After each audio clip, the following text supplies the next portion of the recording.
좋은 종목을 고르는 건 기본이지만 그 기본 이후에 종목의 타이밍을 잡는 게 더 중요하다라고 생각이 됩니다. 그렇죠. 이제 2차 전지에는 반도체보다는 장비의 밸류 자체도 높게 줍니다. 하지만 소재단은 그보다 더 높이 받고 있다는 거예요.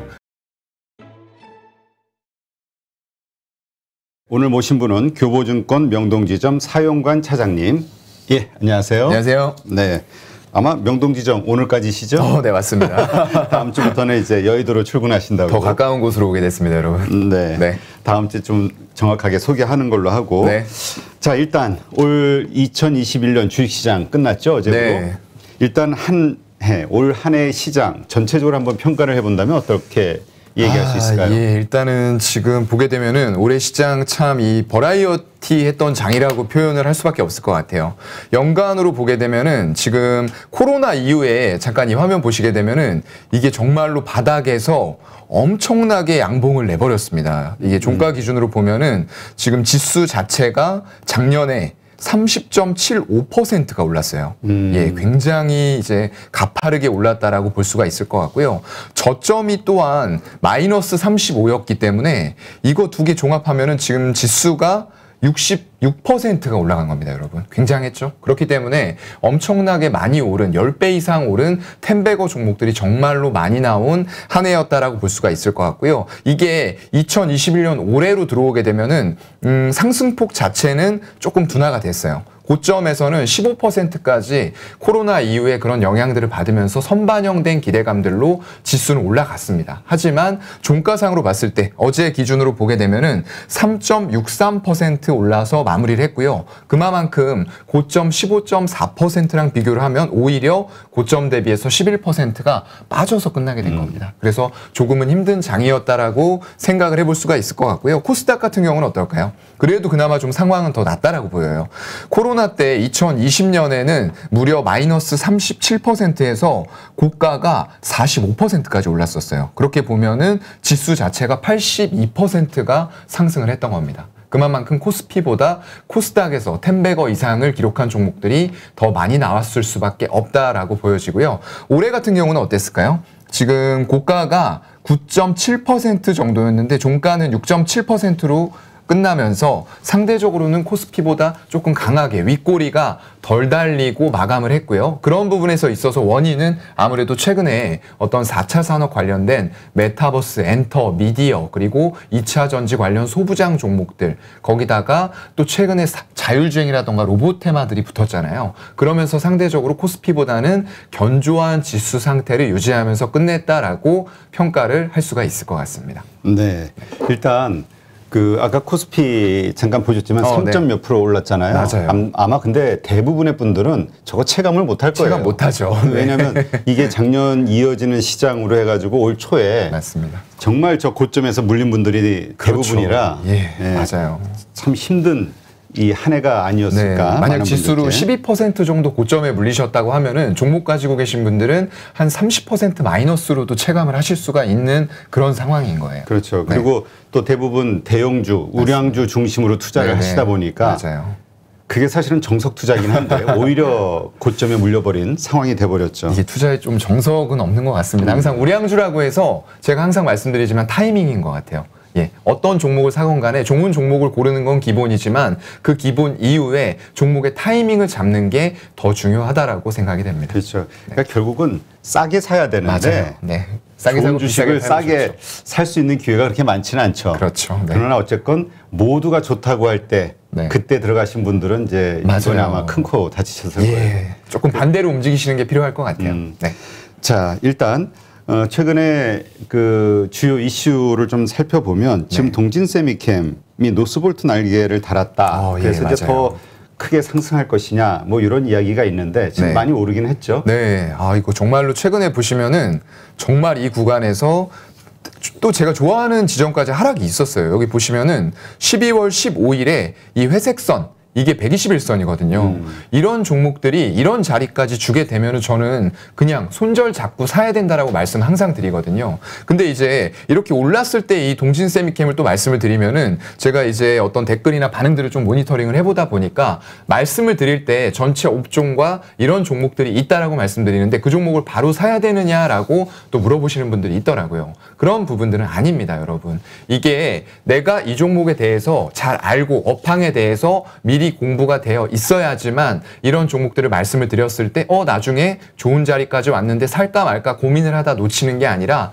이미 공부가 돼 있으신 분들이 이런 121선 자리에서 살 수 있는 기반을 이미 마련을 해 놓으시는 거죠. 그런 관점에서 종목을 말씀을 드리는 거고요. 제가 이제 종목을 어느 시점에 좀 잡아야 된다라고 말씀을 드릴 때는 항상 이제 61선이나 121선 아니면 매물대에서 사셔가지고 손절도 같이 말씀을 해드려요. 왜냐하면 변동성이 하도 큰 장세이기 때문에 종목에 정말 변동성이 크게 나타나면은 그 지점에서 샀다고 아무리 좋은 지점에서 샀다고 하더라도 외국인과 기관이 그런 시점에서 매도를 한다라고 하면은 우리는 거기에서 계속 그냥 종목이 좋으니까 가져가야 된다 이런 관점은 통하지가 않습니다. 그래서 항상 제가 말씀드리는 게 본인이 감내하실 수 있는 만큼의 손절선을 잡고 매수 타이밍을 보시고 만약에 그 선을 벗어난다라고 하고 내가 감내할 수 없는 수준이 되었다라고 하면은 다음번 매수 기회를 살리기 위해서라도 기회 비용적인 측면도 분명히 있거든요. 투자에서요. 그런 부분으로 대응을 좀 하시는 관점으로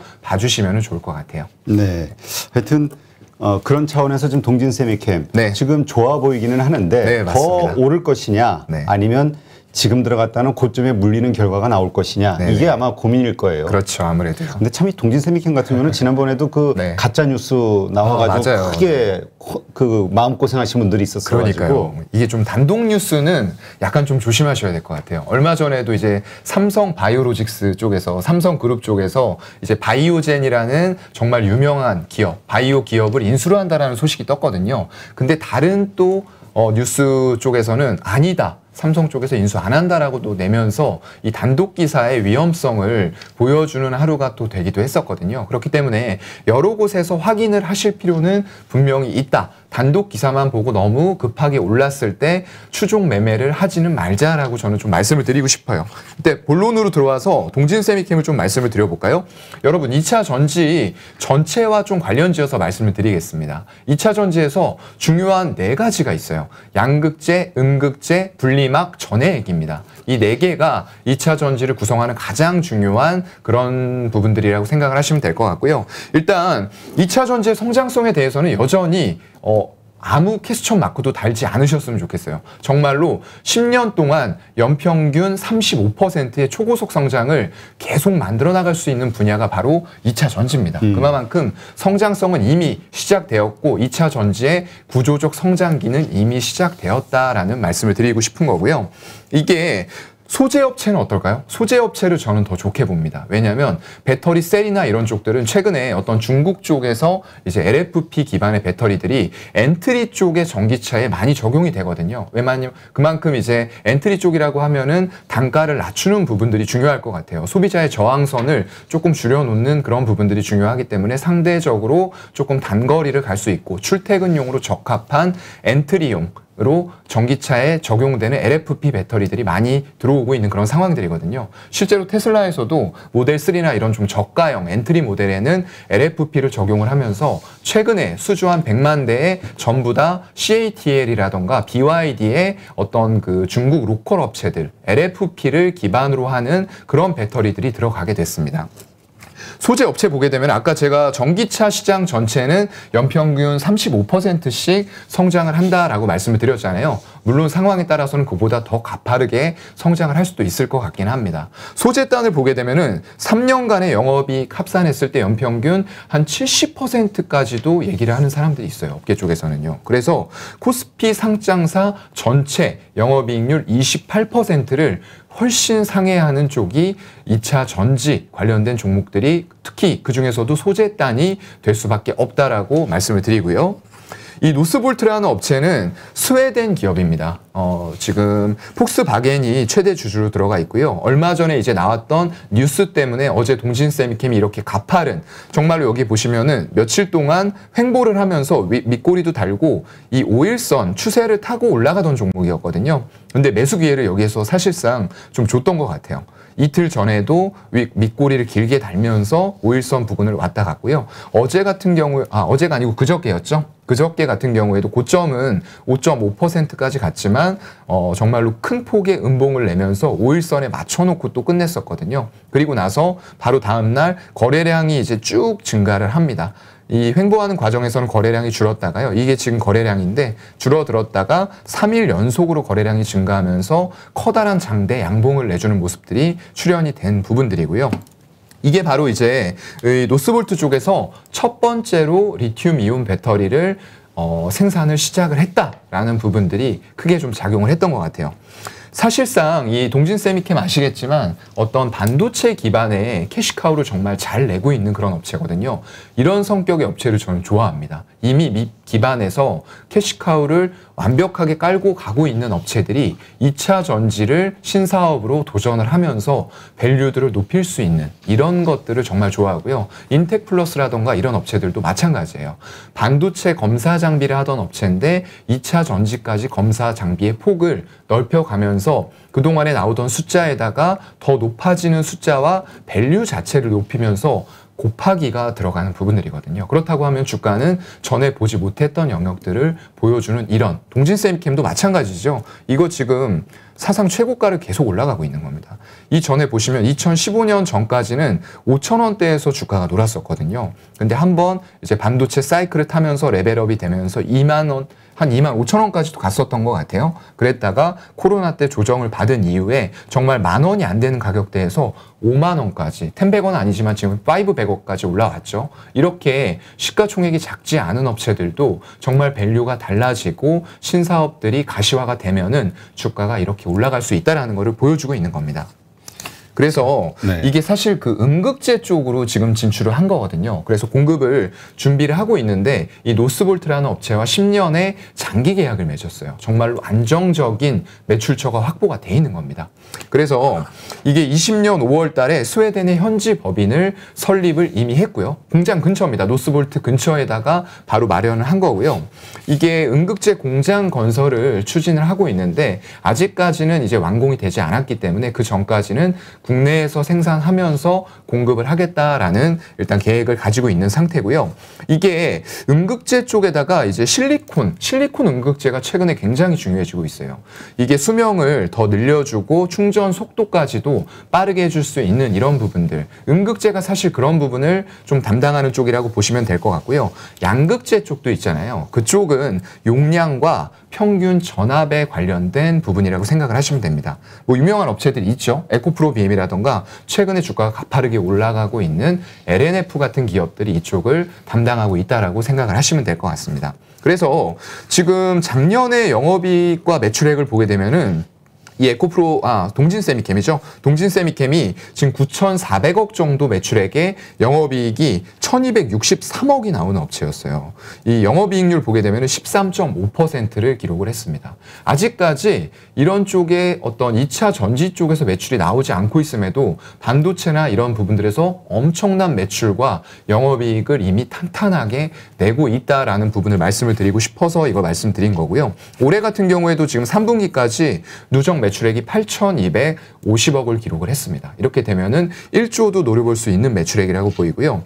PER이 33배 정도의 거래가 되고 있는데 이런 부분들은 이미 노스볼트와 장기 공급 계약을 했다라는 공시를 하면서 밸류가 어느 정도 2차 전지 쪽과 맞춰져 가고 있는 거거든요. 하지만 소재단에서 거래되는 거 보면은 정말 이제 첨보라던가 뭐 동화기업, 엔캠 이런 종목들 보게 되면은 엄청나게 높은 밸류를 받고 있어요. 막 100배까지도 받고 있거든요. 그렇기 때문에 저는 아직까지도 더 올라갈, 그리고 이런 것들이 본격화되면은 숫자가 나오면서 숫자 자체도 캐파가 커지지만 밸류를 같이 곱해주게 되면은 정말로 바닥권에서 10배거 이상의 업체가 될 수 있다라고 보지만 아까 말씀드렸던 대로 타이밍은 조율을 할 필요가 있습니다, 여러분.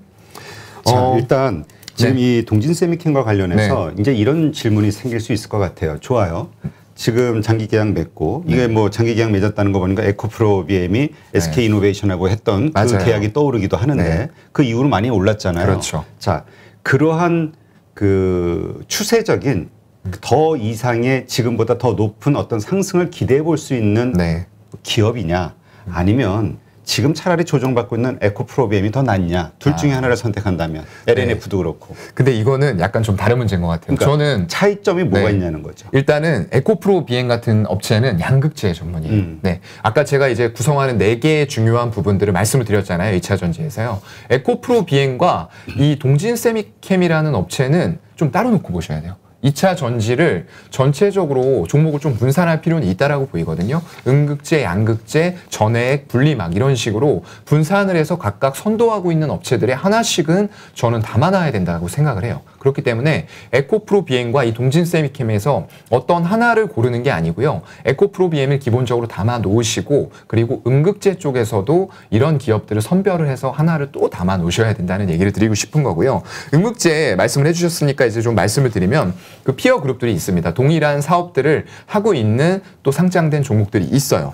여기 보시게 되면 일단 대주전자 재료가 있을 것 같습니다. 전통적으로 이 기업도 마찬가지로 전자 소재 쪽에 특화된 기업이었어요. 이런 부분들을 2차 전지 소재로까지 넓혀가면서 역시나 밸류를 좀 다르게 받고 있는 기업이라고 보시면 될 것 같고요.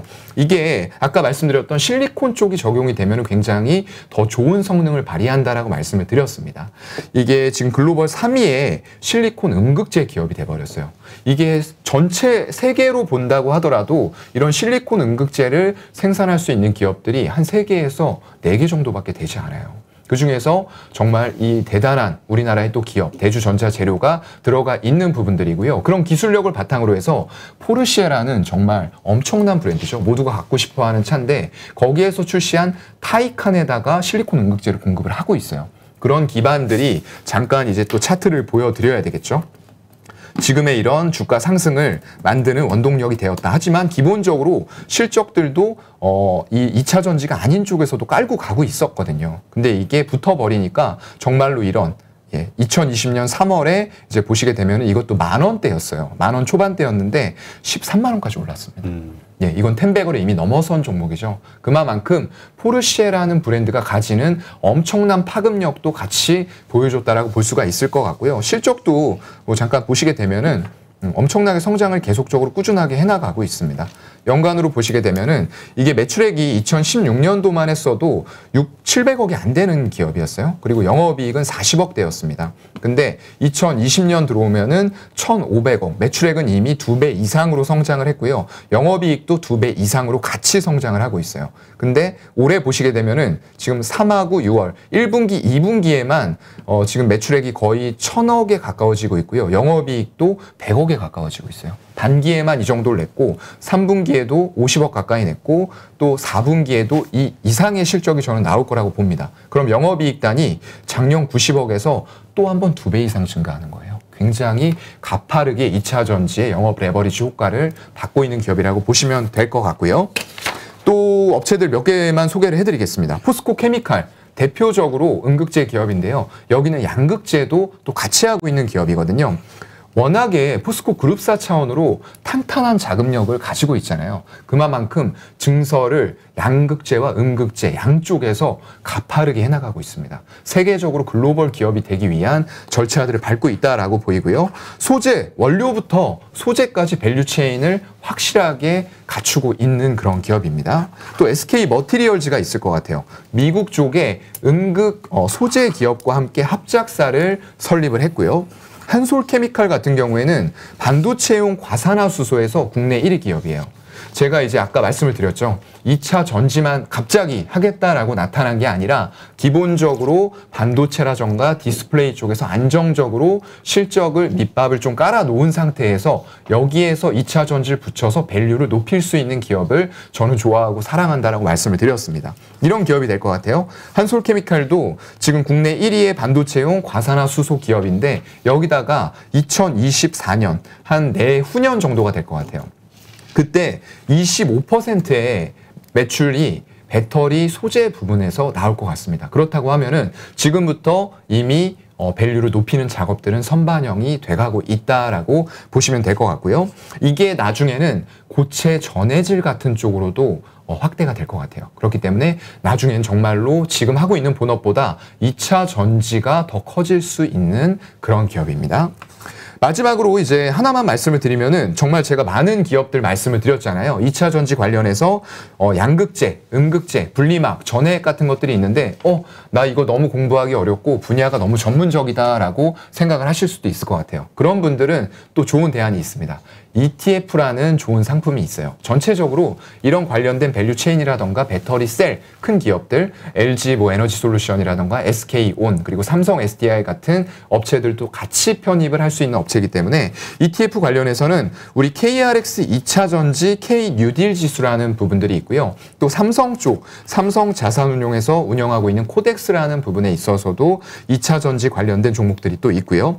미래에스 쪽에는 타이거가 있습니다. 타이거 관련된 2차 전지 관련 ETF들이 있기 때문에 나 뭐 하나 선택하기 어렵고 너무 공부하기가 힘들다라고 하시는 분들은 2차 전지 관련된 ETF에 분할 매수를 하시는 것도 좋은 전략이라고 저는 좀 생각을 하고 있습니다. 자, 그러면 다시 이제 정리를 좀 해볼게요. 네. 동진세미캠에 일단 집중을 해볼게요. 네. 자, 지금 노스볼트와 함께 장기 계약 맺어지면서 우리가 에코프로베인 같은 그 이후에 SK이노베이션이 맺었던 계약 이후에 증설이라든가 여러 이슈와 관련해서 상당한 상승을 했잖아요. 주가 맞아요. 상승. 네. 일단 첫 번째, 그러한 것을 기대해 볼 수 있는 구간인가? 네네. 충분히 저는 기대해 볼 수 있는 구간이라고 생각을 하고요. 왜냐면 아까 말씀드렸던 대로 10년의 장기 계약이 체결이 된 거거든요. 그리고 이미 그 정도의 계약을 했다는 것은 캐파를 그에 맞춰서 늘릴 계획들을 충분히 가지고 있다라고 보입니다. 그래서 안정적인 공급처를 10년 동안 가지고 갈 수 있다. 이거는 정말 큰 장점이라고 생각을 하고요. 그리고 반도체 쪽이 사이클을 탈 때 어떤 정말로 호황일 때 슈퍼 사이클을 타고 아닌 경우에는 주가들이 또 하락을 할 수 있는 요인들이 충분히 있거든요. 근데 지금 이제 그게 장점일 수도 있지만 이제 그 말씀을 들으면서 저는 삼성전자하고 하이닉스가 떠오르거든요. 이 업황, 반도체 업황이 좋다 그러면 하이닉스의 주가가 훨씬 상승률이 높잖아요. 삼성전자는 맞아요. 안정감은 있으나 대신 그만큼 주가의 상승폭이 크지가 않으니까. 그렇죠. 지금 이것도 하고 저것도 하고 이렇게 안정적일 수는 있으나 안정적이라는 거는 우리가 급상승을 기대하기는 좀 어려울 수 있는 거잖아요. 근데 그게 이런 문제인 것 같아요.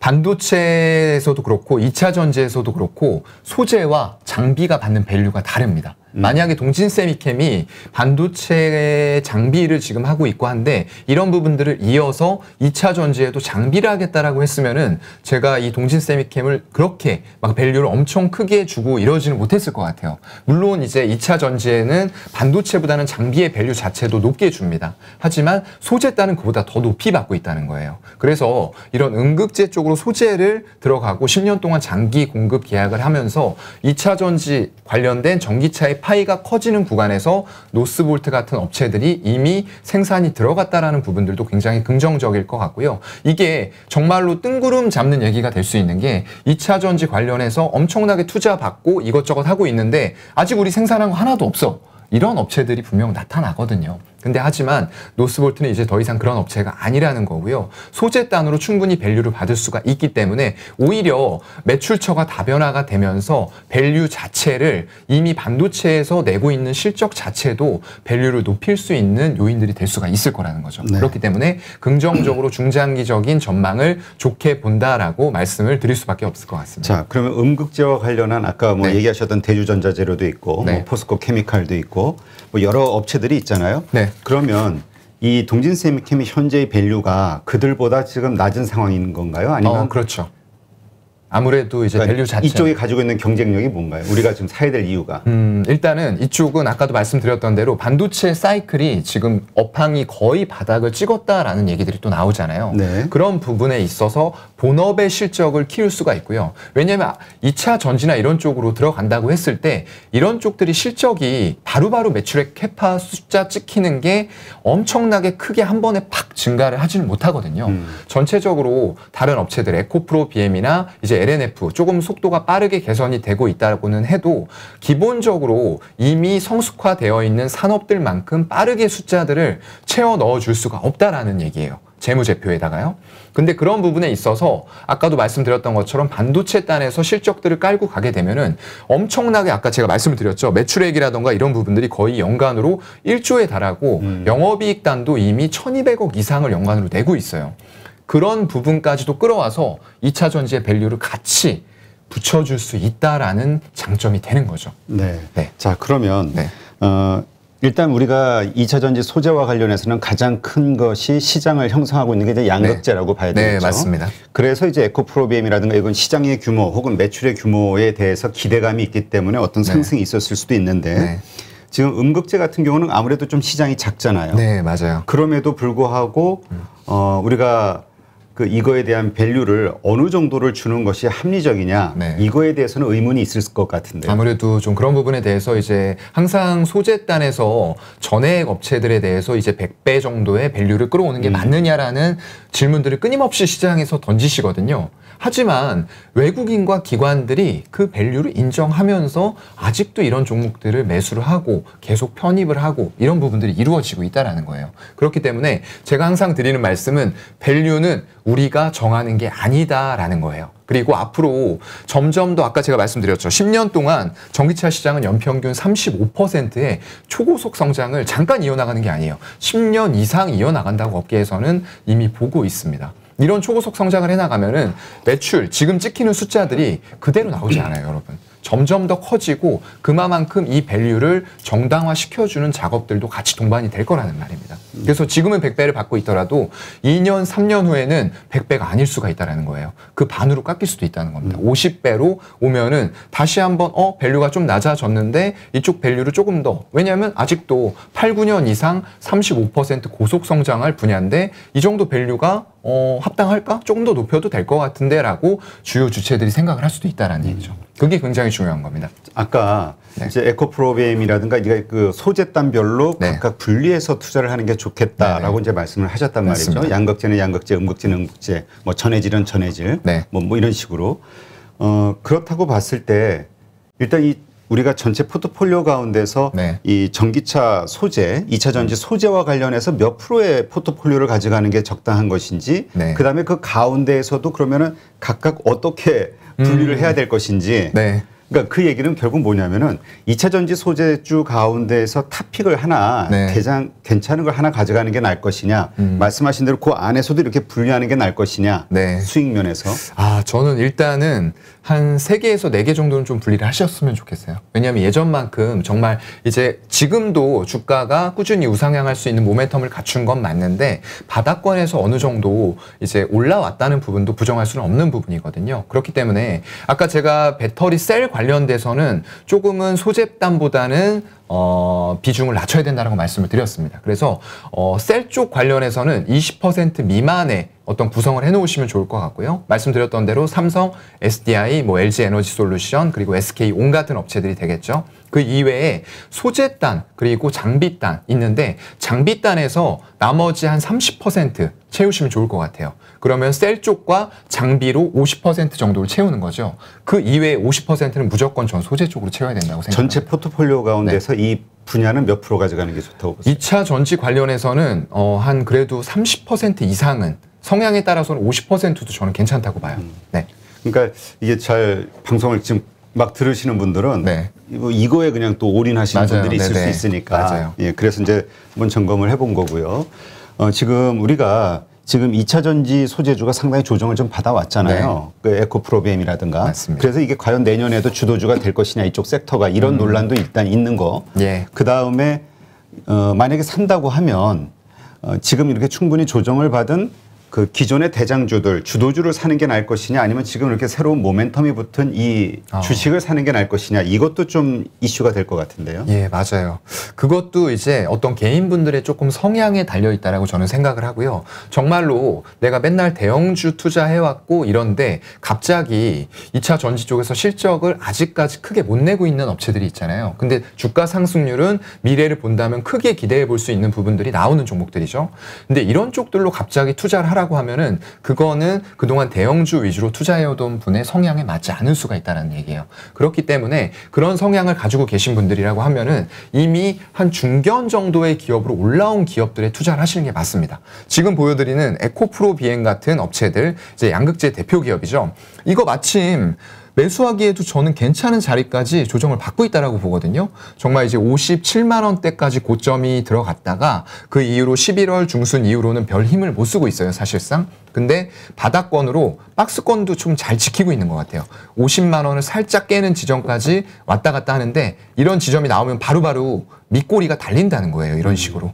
여기 오면은 살려는 대기 수요가 그만큼 또 있다는 겁니다. 그래서 제가 좋아하는 초록색 61선 찍었던 12월 21일이죠. 저기 보시면은 12월 21일 날도 밑꼬리를 길게 달면서 장중에는 3.6%까지 하락했지만 종가상으로는 1.3% 양봉을 만들면서 끝냈어요. 하지만 지금 이 지점이 또 저항대가 되고 있는 겁니다. 21선인데 계속적으로 부딪히고 있죠. 여기도 부딪히고 있고요. 여기도 뚫으려다 부딪히고 있고 여기에서도 부딪혔고 바로 반등해줬던 이날도 부딪히고 그래서 여기에서 계속 눌리고 있는 그런 과정이지만 외국인들이 11월 고점 대비해서 약간 지분율을 조금 줄이고 있어요. 하지만 17%대 정도에선 또 반등이 나오고 있다는 말이죠. 거기다가 61선에 좋은 자리를 뒀기 때문에 내년에 시작했을 때 2차전지 관련된 에코프로 BM 중견 기업인데 만약에 61선을 터치하는 흐름들이 나온다라고 하면은 여기에서부터 저는 좀 안정적으로 분할 매수를 121선 부근까지 분할로 좀 만약에 떨어져 준다는 가정하에 말씀드리는 겁니다.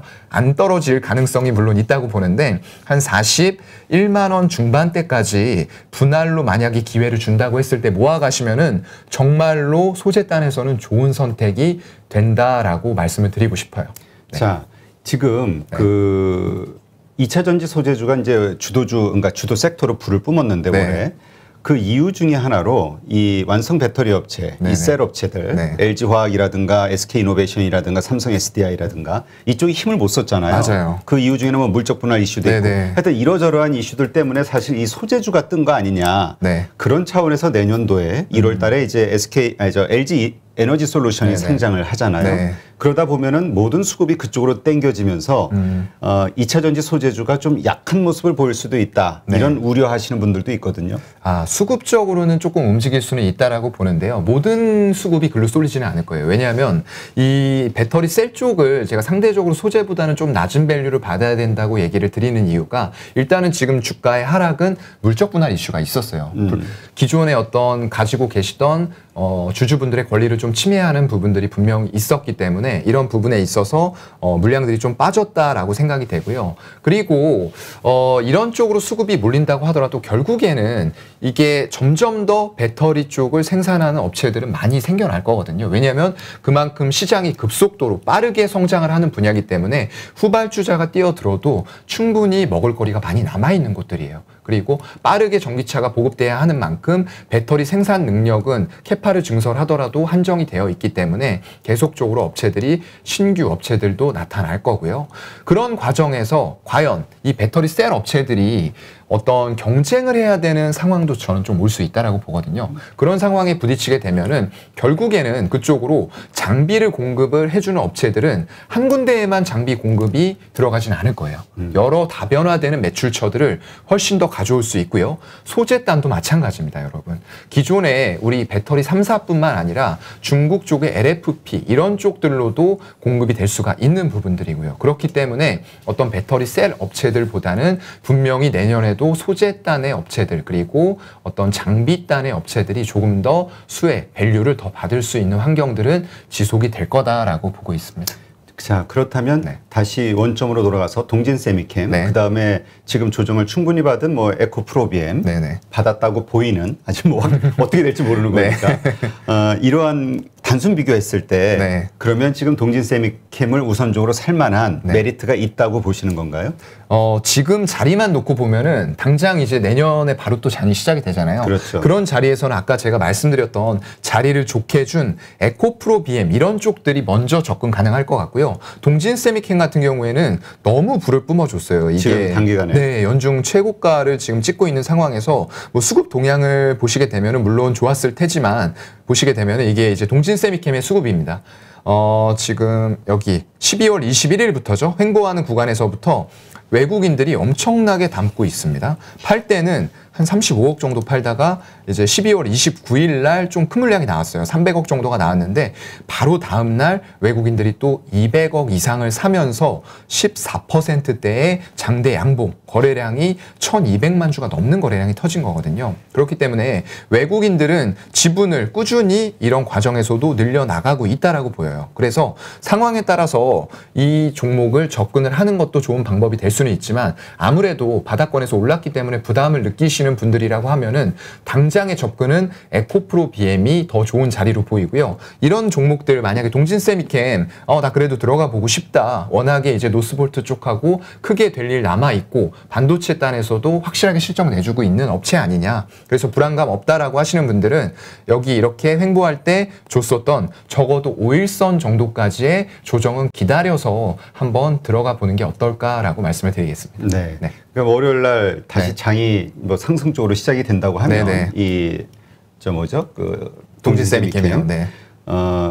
바로 추격 매수하기는 좀 부담스럽고 네. 예, 5일선 정도에서 매수가를 정해놓고 한번 네.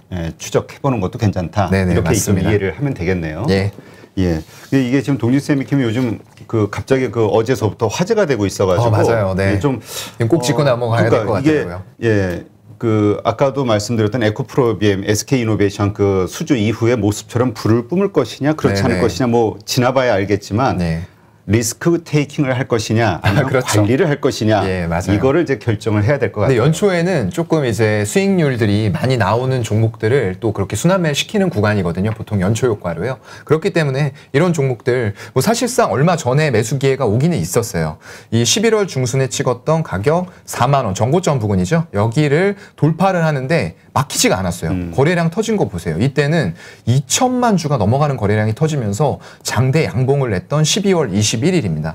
여기 투자 동향 보시면은 충분히 살 수 있었을 때예요. 개인들이 100억 팔면서 이제 매도를 쭉 해오다가 350억 전일 매도했는데 외국인하고 기관이 거의 110억 정도를 양매수하면서 2천만 주가 터졌던 구간이거든요. 이런 때에는 따라 들어가 볼만한 구간이었다고 좀 판단이 되고요. 이때 못 사셨다고 하면은 아까 말씀드렸던 대로 적절한 5일선 정도에서 매수 접근을 해보시는 것도 괜찮을 것 같습니다. 네. 하여튼 지금 2차 전지 소재주와 관련해서 워낙 네. 그 내년도 전망이 맞아요. 좀 이렇게 좀 다르기 때문에 네. 한번 집중적으로 좀 살펴보는 시간을 가졌는데 하여튼 이거 잘 참고하셔서 성향에 따라 다를 거예요. 예, 좀 다를 대통령이 수밖에 있으신 없죠. 분들은 그냥 지금 아마 월요일부터라도 네, 월요일 날 괜찮아 갭더도 바로 보이는데 지르실 분들도 있을 거고. 네. 하여튼 뭐 그거는 성향에 따라 다르겠지만 어쨌건 네. 리스크 테이킹이냐 네. 아니면은 리스크 관리냐 맞아요. 그리고 잘 생각해 보시고 하지만 뭐 단기적으로는 조금 이제 사서 물릴 수도 있지만 항상 제가 말씀드리는 게 내가 타이밍을 잘 모르겠으면 물릴 거라면 물릴 것 같다면 그래도 성장 산업에 투자를 하자라고 말씀드리는 거기 때문에 아마 그날 사셔서 조금 물린다고 하더라도 제가 볼 때는 2차 전지 붙으면서 결국에는 수익으로 마감하실 수 있는 종목 중에 하나라고 보고 있습니다. 네, 알겠습니다.